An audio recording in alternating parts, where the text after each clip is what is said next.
Everyone, Melissa Wick here. Today we're going to talk about the difference between hiring an independent contractor versus an employee. So I've had a lot of people come to me recently who are looking to make their first hire or just any hire, and they're wondering, like, do I need to call this person an independent contractor, or is this more of an employee-employer relationship? So I wanted to give you some guidance on how to understand the situation, because it's super duper important.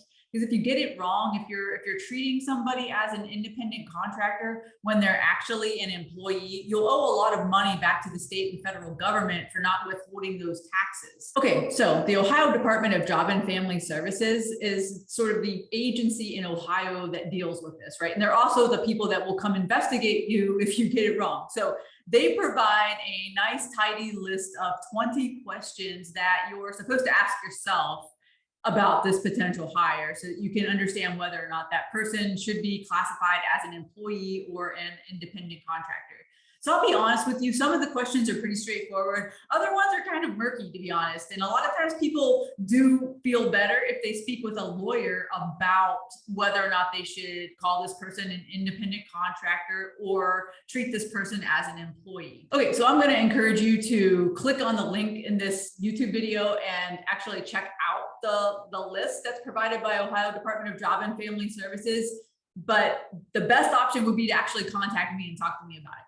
So I'm going to go through three things, though, just to simplify for you to think about when you're thinking about your potential hire. So the first thing you want to think about is behavioral control, right? So if you're hiring somebody that's a contractor, you don't really get to set their schedule. And you also certainly don't get to train them in how you want them to do the job, right? There's not training, and they're not like subject to like your schedule. You can't really control them in that way, in the way that you would an employee, right? With an employee, you kind of train them to do exactly how you want them to do the job. And you also can set their schedule, right? And you also can have certain expectations, like that they show up at a certain time and that, you know, they leave on a certain time. And generally, when you have an employee, you're providing to them the equipment they use, right? So if it's a contractor, though, you know, they bring their own tools. They use their own tools to do the job, right? So you're not providing really anything to them. You're just saying, hey, here's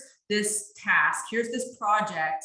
You can do this work and you can do it exactly the way you want to do it and on your own time. So if you're trying to control someone's schedule or trying to kind of like train them to do the job a certain way, that's starting to look a lot like an employee. The second thing I want to talk to you about is financial control. So if the expectation is that they only work for you and that they devote their kind of full-time efforts for you, that really looks like an employee.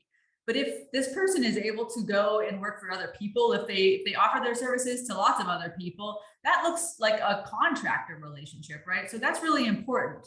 If they're only working for you and the expectation is that they really only work for you and be available to you when you need them, that starts to look a lot like an employee. And the last thing I want to talk to you about is benefits. If you're offering benefits like retirement or health benefits, that definitely starts to look like an employee-employer relationship. So listen, if you're a hairstylist who owns her own salon, if you're a tattoo artist thinking of hiring someone to come in to help handle some of the tattoos you have booked, if you're a wedding planner or event planner, those are all situations where your hires need to be analyzed to make sure that they're independent contractors, because you don't want to end up owing a lot of money because you got this wrong. So my name is Melissa Wick. I own Wick Law offices here in Columbus, Ohio. You can reach me at 614-572-6366 or email me at mwick@mwicklaw.com. I would love to help walk you through this situation so that you know you got it right.